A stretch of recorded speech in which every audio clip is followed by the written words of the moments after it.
AEW has taken a trip over the pond to walk through the forbidden door once again. Do I like how we got here? I don't love it. Do I think this is going to be a fantastic show? I do. Let's take a look at AEW's Forbidden Door.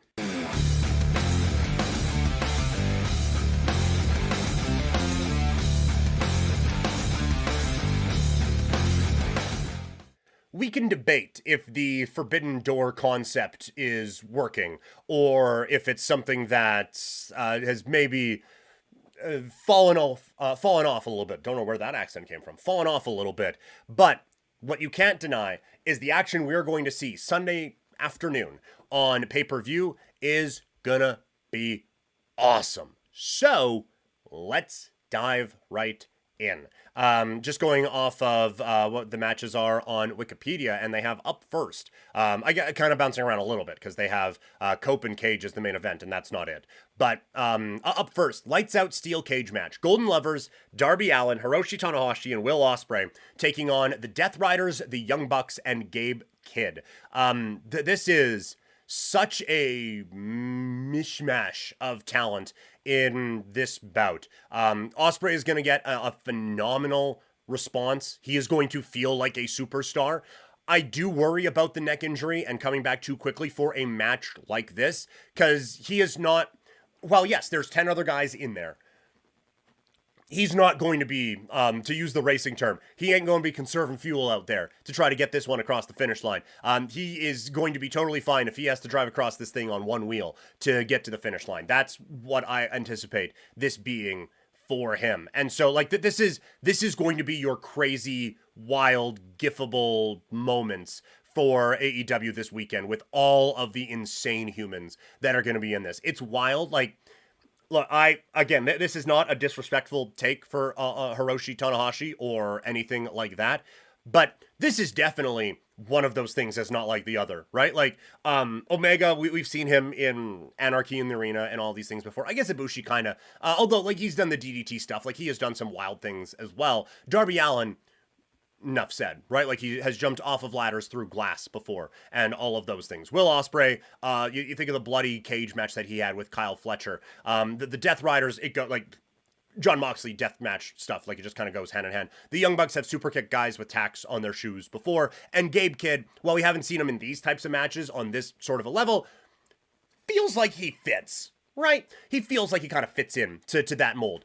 Tanahashi, it feels weird to think of, oh no, and Tanahashi is going to hit the high fly flow onto a guy with tacks on the ground. So it's cool that he is in this. It is a fascinating mix, and one of the last times we're going to see him with a North American promotion, probably, as we head toward his January 4th retirement right now to take over as president of New Japan Pro Wrestling. But I think that they've treated him with the reverence that he deserves, with Mox being like, wait, they got like Hiroshi Tanahashi, to just kind of drive home like, this is still a dude. So I think it's going to be a fun one. I would imagine the team with Ospreay and Tanahashi on it do get the win in this spot, and there's going to be at least a few moments where people are going to be squeamish and turning away from their televisions.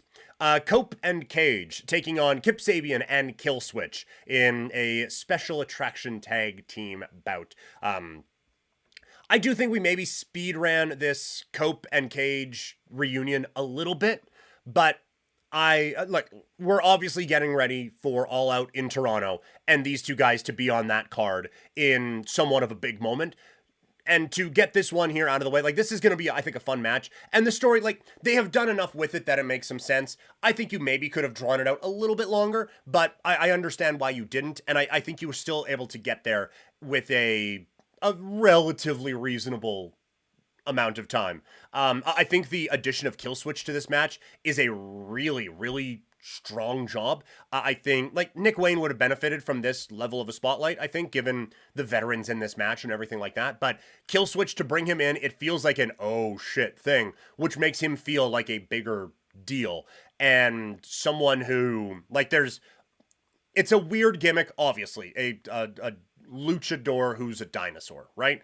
But there's, I think, a lot of potential in that guy. So I'm interested to see how he fits with all this. I can't imagine that Cope and Cage don't get the win in this match, but I think that we're going to see Killswitch at least looking pretty good, and we'll see what we get out of Kip Sabian here. The AEW World Tag Team Championships on the line as the Hurt Syndicate defend against Brodido and FTR. We talked about it on the AEW preview that there's been a lot of talk about if the Hurt Syndicate, maybe they don't want to put FTR over, so is Brodido going to win this one? I do sometimes try to stay away from some of those things, but now they do the draw on Dynamite, and you have an incredibly talented triple threat tag team match here with the Hurt Syndicate, Brodido, and FTR. So many interesting styles clashing and just guys who feel like they can kind of work in a lot of them. So I think that this could steal the show. And it's going to be a tough show to steal given a lot of the talent on here, but I do think that it would make for an interesting story, and it makes some sense to go into Toronto, have FTR win the tag team titles here, and then you have Cope and Cage go for the tag team championships out in Toronto. Like you have that ready-made story of Adam Copeland against FTR, give them the belts, add another layer onto it. Now, you could have them come out and cost FTR the titles, because that is something that doesn't necessarily need a championship attached to it, but my pick is going to be FTR so that they can wrestle Cope and Cage for the championships in Toronto. And then if Hurt Syndicate want to get them back after against those guys and just create a few different programs, I think you could do that for sure. Unified Championship on the line, Okada against Swerve Strickland. This match is going to be awesome. We have now seen serious Okada. I think that how they have built this feud has been very effective for it being a bit of a quicker one, but I think the intensity and the seriousness that both guys have brought into this feud has added something pretty substantial to it. I do think it is a little bit quick to take it off of Okada after beating Omega in that big match at All In. I think one of the things that AEW needs to do in this next kind of build up here for All In is like for next year, like in their kind of new year for wrestling. We're not quite at the point where it feels like the way it does with WWE, where the Raw after WrestleMania is like New Year's Day. But still, for this like kind of next year of AEW's cycle, I think one of the big things is getting Okada back to being a main event guy. And that match at All In did a lot to do that for sure. And the build up with Kenny did a lot for that, absolutely. I think losing to Swerve here, while Swerve is awesome, I think it does kind of slow that up a little bit. And Swerve is set. Swerve right now, I think, can afford a loss and still be fine given the character and everything like that. You don't want to abuse that, but I think he can afford it. With Okada, I feel like we're still not all the way there. It hasn't clicked as a main eventer with AEW. The match quality on some of the TV matches hasn't been there. The quality of feuds, the storytelling, he got caught up in that Young Bucks thing and the EVP thing, and I think that held him back. We are getting serious Okada again. I think losing here would be a mistake, and so that's why I think Okada retains the unified, horrible name, unified championship. AEW Women's World Championship on the line as timeless Toni Storm defends her belt against Athena, who is cashing in her Casino Gauntlet contract. I am of two minds of this, because on the one hand, the timeless Toni Storm character is the best character in pro wrestling right now, and it's not particularly close. So keeping the title on her makes all the sense in the world because she's great. And it feels like you just came off of this huge build with her and Mercedes, and she still got the win there. And then to just rush and do the title change a month after, it just feels like, oh, okay, like this hasn't felt like it's built up to the point where this feels like it should be the time for Toni Storm to lose. On the other hand, Toni Storm is another one that if she loses the championship, I don't think it hurts her that much. And Athena, you are coming off of this big win streak sort of a thing in Ring of Honor, and now throwing her right into the title mix. I worry that she just becomes one of the other women if she loses this match. So I think that there is a real world where Athena comes in and wins this championship and continues to build up. Because right now, like, Toni Storm, it's an amazing character, and you can do this with anyone. But they have had a bit of a lack of main event level stars on the women's side. A lot of it is just a lack of utilization. We talked about this after the gauntlet that Athena won. You see, there's a lot of talent there. They just haven't elevated enough of it into this main event vortex with Toni Storm just yet. And I understand she is a unique character and it takes a unique type to be able to fit with her. But I think that if you have Athena lose here, the main event scene for the women's division right now is Toni Storm, Mercedes Moné, and that's it. So I think this is one where you need to elevate Athena. So it feels maybe a little rushed, and a lot of the talk coming off of Dynamite wasn't, hey, Athena, Toni Storm, let's go. It was Toni Storm and the sniffing of Mercedes Moné and that whole thing. So this is one where it doesn't feel like maybe a hot enough feud to have Toni lose it, but I think maybe you could tell a thing where Toni was still focused on Mercedes, took her eye off the ball, and Athena's too good for that. Excuse me. And now she is the women's champion. So I think you could do that one for sure. TBS Championship on the line. Mercedes Moné defending against Windsor, Persephone from CMLL, and Bozilla representing Stardom here. It's cool. This is a fun sort of a thing. But again, Stardom has lost quite a bit of talent over the last little while, whether it is performers that have gone on to Marigold or Mina Shirakawa, Mariah May on their way over to AEW and then NXT. So this doesn't have the dream match feel that you would think with champion against AEW, CMLL, Stardom. This doesn't have that kind of oh damn, here we go, dream match thing. And so because of that, I think we can count Bozilla and Persephone just out on this one, right? So I think what it comes down to is Windsor and Mercedes Moné. And with that, the Windsor build has been interesting to me because they brought her in with a little bit of hype and a little bit okay, that this is someone you need to be preparing for and getting ready for. And then they brought her in and she has been in this kind of the TBS vortex area, whatever. But it hasn't felt like, it felt like they thought we're going to do a couple vignettes and hype her up a little bit. She's going to get a big moment at All In.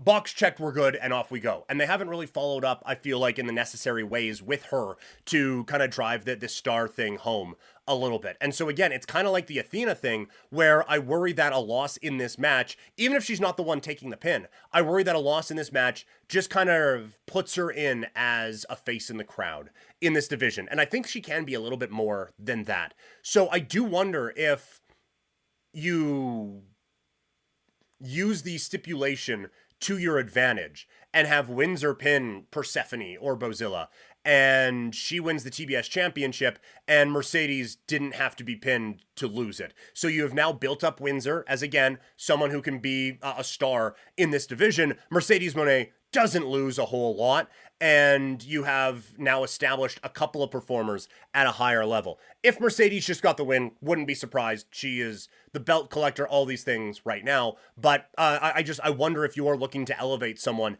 if this isn't an easy spot to be able to do that with an Windsor. TNT Championship on the line. Kyle Fletcher against Hiromu Takahashi. This match is going to be insane.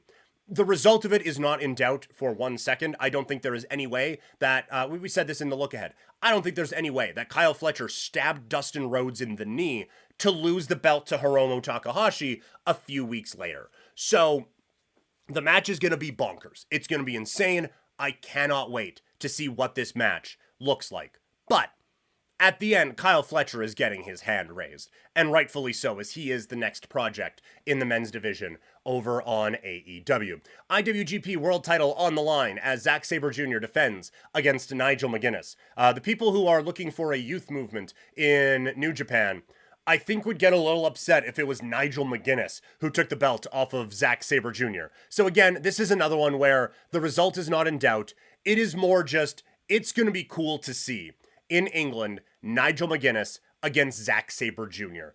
And to be able to get this last little dream run out of Nigel. And I like that they put him in the Daniel Garcia tag team matches, all of that, to kind of get him ready for this moment. So it's not just you're thrown in after a few months off. Let him get that ring rust out of the way and get ready for what should be a fast-paced, highly technical matchup on Sunday against Zack Sabre Jr. But again, ZSJ is coming away with the WIN, I think, for sure. And that brings us to the main event. It is the AEW World Championship on the line as Hangman Adam Page defends against MJF. We said in the preview of Dynamite that it kind of felt like they were setting something up where MJF was going to weasel his way back into not using that contract for this, and that threat was of attempted murder on Mark Briscoe, but that they were able to use it, so some of those storyline things that I was potentially excited about